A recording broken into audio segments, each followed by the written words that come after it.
আসসালামু আলাইকুম দর্শক, কেমন আছেন? মালয়েশিয়া অবৈধ লোক কতজন আটক আছে জানে না দূতাবাস।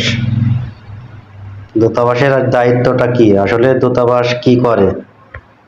এদের কি দায়িত্বে পড়ে না যে মালয়েশিয়া অবৈধ লোক কতজন বা কত হাজার লোক আটক আছে, জেলখানায় আছে? এদের তো এটা দায়িত্বের ভিতরে, যে এটা ওদের দায়িত্ব নিয়ে দেখাশোনার কথা। সেই জায়গা থেকে এরা কি করতেছে? এরা জানেই না যে কত লোক আটক আছে।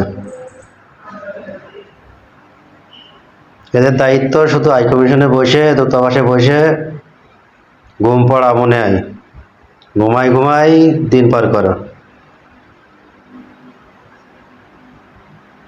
যারা অবৈধ লোক আটক আছে বা এখনো আটক হচ্ছে, তাদের খোঁজখবর নেওয়ার দায়িত্ব এদের। এদের উচিত খোঁজখবর নেওয়া। এদের কেউ খোঁজখবর নিচ্ছে না। আটক আছে, ওইভাবে আটকই থাকবে, খোঁজখবর নেওয়ার লোক নাই। যদি তার নিজের পরিবারের কেউ খোঁজখবর নেয় তাহলে সে দেশে যাইতে পারবে, তাই না হলে সে দেশে যাইতে পারবে না।